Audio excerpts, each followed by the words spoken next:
وَإِذِ ابْتَلَىٰ إِبْرَاهِيمَ رَبُّهُ بِكَلِمَاتٍ فَأَتَمَّهُنَّ قَالَ إِنِّي جَاعِلُكَ لِلنَّاسِ إِمَامًا قَالَ وَمِنْ ذُرِّيَّتِي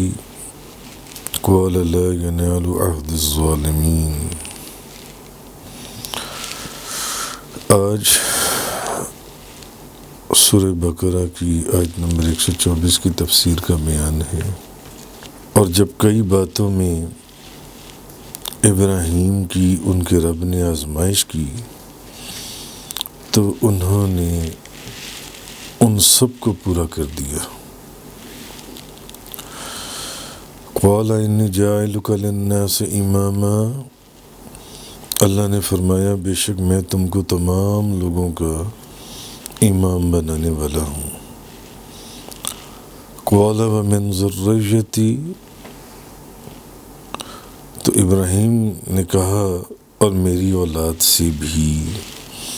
قال لا ینال عہد الظالمین، اللہ نے فرمایا میرا عہد ظالموں کو نہیں پہنچتا۔ تو اس آیہ مبارکہ کا جو پہلا حصہ ہے وَإِذِ ابْتَلَىٰ إِبْرَاهِيمَ رَبُّهُ بِكَلِمَاتٍ فَأَتَمَّهُنَّ، اور جب کئی باتوں میں ابراہیم کی ان کے رب نے آزمائش کی تو ان سب کو انہوں نے پورا کر دیا۔ اب پیچھے ہم پڑھ کر آئے ہیں کہ اللہ تعالیٰ نے بنو اسرائیل کے اوپر جو انعامات کا بیان فرمایا تھا کہ یاد کرو میں نے تمہیں کیسے کیسے انعامات دیے اور کیسی کیسی میں نے تمہیں نعمتیں دی۔ پھر یہ بیان فرمایا کہ انہوں نے اپنے دین اور اعمال میں ان بنی اسرائیل نے کیا کیا بدعتیں اور خرابیاں پیدا کر دی تھیں۔ تو اب اس کے بعد اللہ تبارک و تعالیٰ نے ابراہیم علیہ السلام کا قصہ شروع فرمایا، اور اس کی حکمت یہ ہے کہ حضرت ابراہیم علیہ السلام کا ہی قصہ کیوں شروع فرمایا، اس میں کیا حکمت ہے، اس کی کیا وجہ ہے؟ اس کی وجہ یہ تھی کہ بنی اسرائیل کی نعمتوں کا ذکر کرنے کے بعد اللہ تبارک و تعالیٰ نے اب ابراہیم علیہ السلام کا جو قصہ شروع فرمایا وہ یہ تھا کہ ابراہیم علیہ السلام ایک ایسی پرسنالٹی تھی کہ تمام مذاہب اور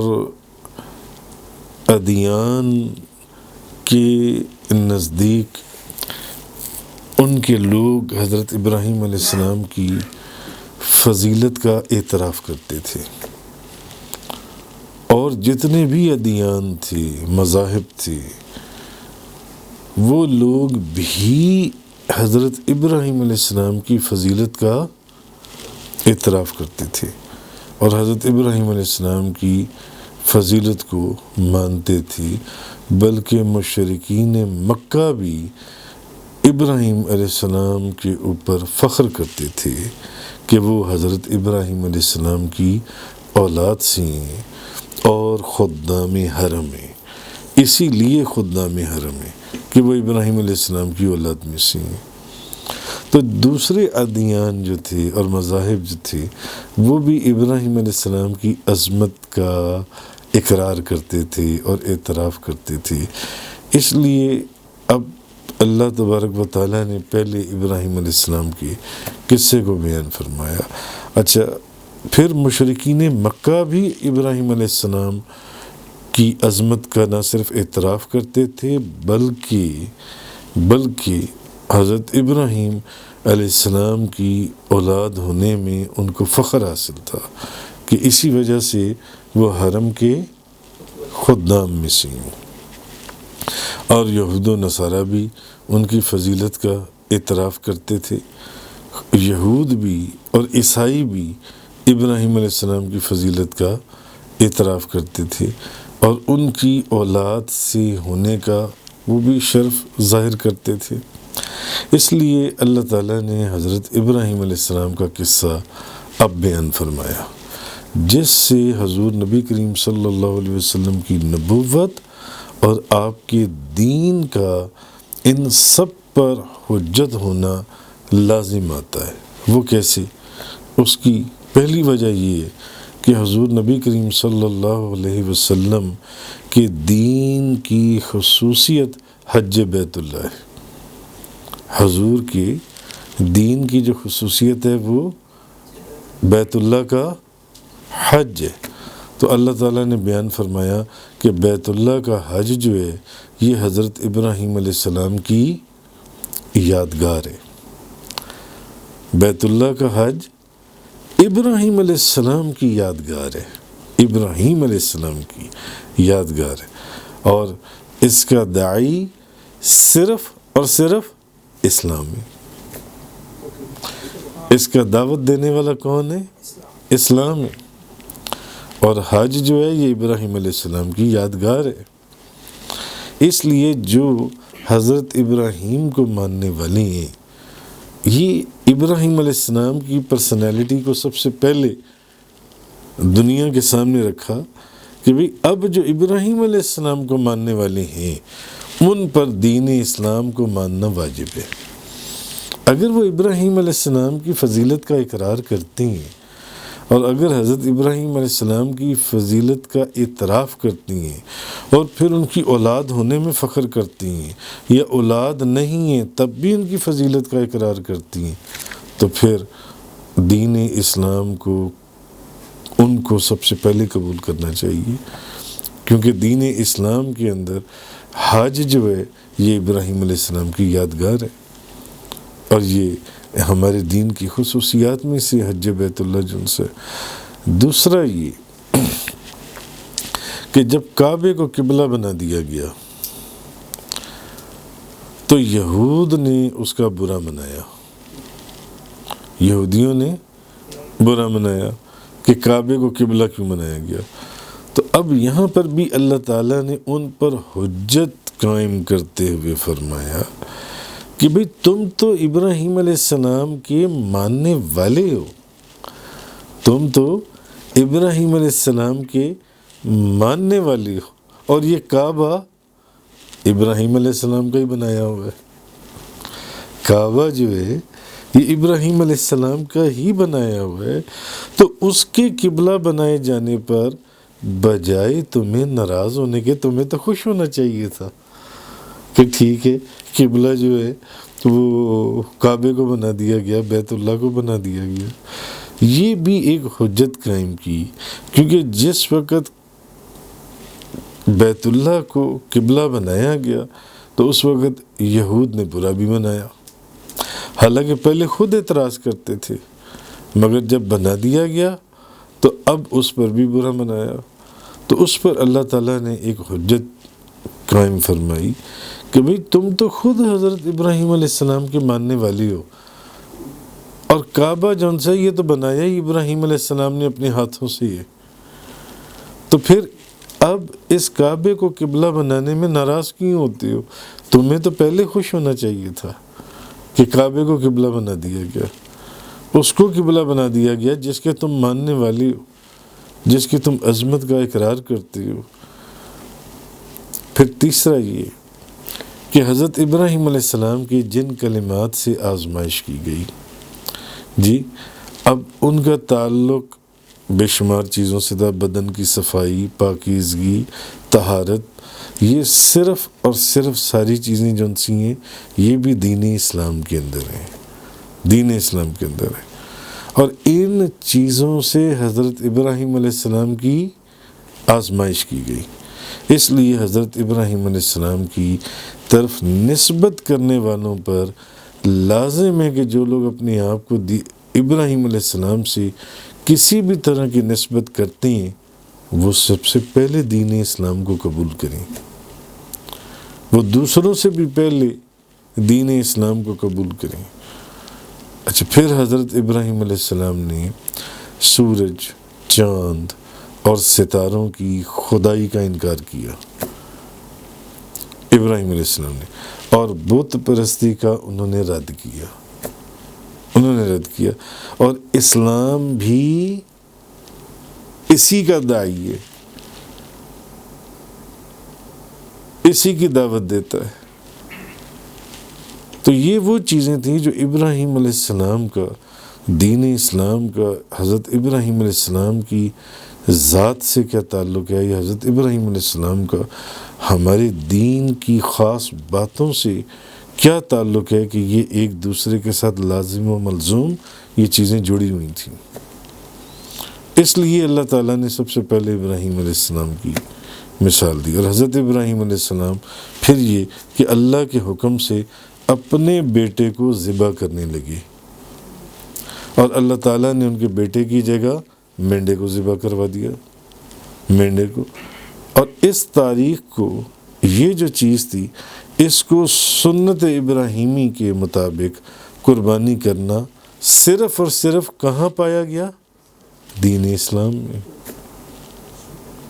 ہمارے دین اسلام میں۔ جی، تو حضرت زید بن ارقم رضی اللہ تعالیٰ عنہ بیان کرتے ہیں کہ صحابہ کرام نے پوچھا، یا رسول اللہ یہ قربانیاں کیا ہیں؟ فرمایا یہ تمہارے باپ ابراہیم علیہ السلام کی سنت ہے۔ تو اب اتنا بڑا یہ جو ایونٹ سالانہ سیلیبریٹ کیا جاتا ہے قربانی کا، اس کا تعلق کس سے ہے؟ حضرت ابراہیم علیہ السلام سے۔ جی، اسی طرح یہ چاند، سورج، ستاروں کی خدائی کا انکار کرنا اور بتوں کا توڑنا اسلام کی تعلیمات میں سے ہے، اور یہ سارا کچھ ابراہیم علیہ السلام سے جڑا ہوا ہے۔ اسی طرح جن کلمات سے ابراہیم علیہ السلام کی آزمائش کی گئی، اس کا بھی آگے ذکر آئے گا، وہ بھی سارے دین اسلام سے جڑی ہوئی چیزیں ہیں۔ پھر جس کعبے کو قبلہ بنایا گیا، اور یہ وہی کعبہ ہے جس کو ابراہیم علیہ السلام نے اپنے ہاتھوں سے بنایا تھا۔ اور پھر حج بیت اللہ جو ان سے، یہ بھی ابراہیم علیہ السلام کی یادگار ہے، ابراہیم علیہ السلام کی یادگار۔ تو یہ چیز اللہ تبارک و تعالیٰ نے فرمائی، وَإِذِ ابْتَلَىٰ إِبْرَاهِيمَ رَبُّهُ بِكَلِمَاتٍ فَأَتَمَّهُنَّ، اور جب کئی باتوں میں ابراہیم کی ان کے رب نے آزمائش کی تو انہوں نے ان سب کو پورا کر دیا۔ حضرت ابراہیم علیہ السلام نے بے شمار مثالیں ہیں کہ جہاں پر بھی علماء اور مفسرین نے فرمایا، جہاں پر بھی آزمائش کا ذکر آئے گا، آزمائش کا نام آئے گا، وہاں پر ابراہیم علیہ السلام کا نام ضرور آئے گا، ابراہیم علیہ السلام کا نام ضرور آئے گا۔ اور ہر قدم کے اوپر آزمائش کے ہر قدم کے اوپر حضرت ابراہیم علیہ السلام ہمیں سرخرو ہوتے دکھائی دیں گے، ہر قدم کے اوپر۔ جی، اسی طرح آگے اللہ تبارک و تعالیٰ نے فرمایا، اچھا اب وہ جو نشانیاں جو ان سے تھیں، جی وہ آپ یہ دیکھیے کہ جن چیزوں میں اللہ تعالیٰ نے ابراہیم علیہ السلام کو آزمایا، حضرت ابراہیم علیہ السلام کو حضرت اسماعیل علیہ السلام کے ذبح کے اوپر، ان کی قربانی کے اوپر، نمرود کی جلائی ہوئی آگ کے اندر جب ابراہیم علیہ السلام کو پھینکا جا رہا تھا، اس وقت آزمایا گیا ابراہیم علیہ السلام کو۔ اور پھر عرب کا وہ جو چٹیل میدان تھا، بے آب و گیاہ ریگستان تھا، اس ریگستان کے اندر اپنی زوجہ اور بچوں کو جو چھوڑنے کا، ننھے بچے کو جو شیر خوار بچہ تھا، اس کو چھوڑنے کا حکم دیا گیا۔ کہنے کو بڑی آسان بات ہے، کسی شخص کو کہا جائے کہ کسی ریگستان کے اندر، جی ہزاروں میل لمبا ریگستان، اس کے اندر اپنی بیوی اور شیر خوار بچے کو چھوڑ کر خود وہاں سے نکل جاؤ۔ کہنا بڑا آسان ہے، اس پر عمل کرنے کے حقیقی تصور سے انسان کے رونگٹے کھڑی ہو جاتی ہیں کہ یہ کیسے ہو سکتا، بہت مشکل کام۔ جی پھر یہ اسماعیل علیہ السلام کے ذبح کے اوپر، آتش نمرود کے اوپر، اپنی بیوی اور اپنے بچے کو اس بے آب و گیا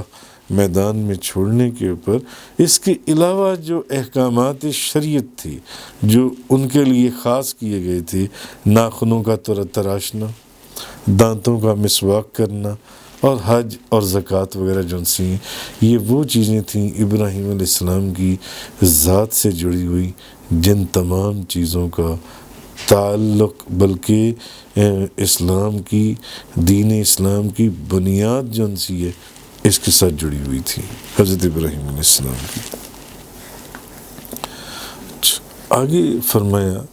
قَالَ إِنِّي جَاعِلُكَ لِلنَّاسِ إِمَامًا، جی کہ بے شک میں بنانے والا ہوں تمہیں تمام انسانوں کا پیشوا، تمام انسانوں کا تمہیں پیشوا بنانے والا ہوں میں، جی۔ اب امام کہتے ہیں جس کی پیروی کی جائے، جس کی پیروی کی جائے، یعنی تمام انبیاء اور ان کی امتیں آپ کی پیروی اور اتباع کریں گی، تمام انبیاء اور ان کی امتیں جو ان سے آپ کی پیروی اور آپ کی اتباع کریں گی، یہاں تک کہ یہ حکم نبی کریم صلی اللہ علیہ وسلم کو بھی دے دیا گیا۔ اس لیے حضرت ابراہیم علیہ السلام کی عظمت اور اعتراف کا اقرار اپنے تو اپنے بیگانے بھی کرتے تھے، غیر بھی کرتے تھے، اس وجہ سے، جی۔ تو قَالَ وَمِن ذُرِّيَّتِي، عرض کی کہ میری اولاد میں سے، قَالَ لَا يَنَالُ عَهْدِ الظَّالِمِينَ، فرمایا نہیں پہنچتا میرا وعدہ ظالموں تک، ظالموں کے لیے میرا وعدہ نہیں ہے۔ تو اپنی اولاد کے لیے حضرت ابراہیم علیہ السلام کا دعا کرنا یہ ایک طبعی چیز تھی، مولا کریم میری اولاد جن سی ہے۔ اور پھر دیکھیے کہ تاجدار دو جہاں، شاہ سوار لامکاں، مالک زمین و آسماں، روح کن فکاں، نبی کریم صلی اللہ علیہ وسلم ابراہیم علیہ السلام کی اولاد میں سے فرمایا میری اولاد۔ تو ابراہیم علیہ السلام کا اپنی اولاد کے لیے دعا کرنا یہ ایک طبیعتاً ایک طبعی چیز تھی۔ تو اللہ تعالیٰ نے فرمایا کہ میرا یہ وعدہ ظالموں کے لیے نہیں ہے، ہاں جو نیک اور اطاعت گزار ہوں گے ان میں سے بعض کو شرف نبوت سے سرفراز کیا جائے گا، ان میں سے، لیکن ظالم اور بدکار اس نعمت کے، شرف نبوت کی نعمت کے حقدار نہیں ہیں، وہ اس کے حقدار نہیں ہیں۔ تو اب اس آیہ کریمہ سے علماء نے انبیاء کی عصمت پر استدلال کیا، یہاں سے وہ دلیل لائے کہ نبی جو ہیں وہ ہر لحاظ سے پاک اور معصوم اور کوئی داغ نہیں ہے ان کی پاکیزگی کے اوپر جن سے۔ تو علماء نے لکھا اسی آیت کی تفسیر میں کہ اب جو وزیر اعظم ہے یا جو صدر ہے ان کے اندر جن صفات کا پایا جانا ضروری ہے، اس کے متعلق علامہ قرطبی نے کیا لکھا، یعنی امام وہ ہوتا ہے جس کا دامن کبیرہ گناہوں سے داغدار نہ ہو۔ ایک جماعت کا امام ہے، ایک دین کا امام ہے، ایک خلافت کا امام ہے، ایک نماز کا امام ہے، جی ایک رعایا کا امام ہے، تو اس امام کی تعریف کے ضمن میں کہ امام کیا چیز ہے، وہ لکھتے ہیں کہ امام وہ ہے جس کا دامن کبیرہ گناہوں سے داغدار نہ ہو، کبیرہ گناہوں سے، اور احسان اور فضل کی جو صفتیں ہیں وہ اس کے اندر موجود ہوں۔ اس کے ساتھ ساتھ اس میں حکومت کی ذمہ داریوں کو بجا لانے کی قوت بھی ہو۔ ان خوبیوں والے خلیفہ یا صدر مملکت کے متعلق ہی حضور علیہ الصلوۃ والسلام نے فرمایا کہ ان سے مت جھگڑو، ان سے مت جھگڑو۔ جو فاسق اور فاجر ہوں وہ خلافت اور صدارت کے اہل ہی نہیں ہیں۔ جو فاسق ہوں وہ خلافت اور صدارت کے اہل ہی نہیں۔ اس آیہ کریمہ کے اندر وَإِذِ ابْتَلَىٰ إِبْرَاهِيمَ رَبَّهُ بِكَلِمَاتٍ فَأَتَمَّهُنَّ قَالَ إِنِّي جَاعِلُكَ لِلنَّاسِ إِمَامًا قَالَ وَمِنْ ذُرِّيَّتِي قَالَ لَا يَنَالُ عَهْدِ الظَّالِمِينَ۔ اس کی تفسیر تھی جو آپ کے سامنے بیان کی۔ تفسیر قرآن کا یہ لیکچر انگلش میں سننے کے لیے براہ کرم ڈسکرپشن میں موجود لنک پر کلک کریں۔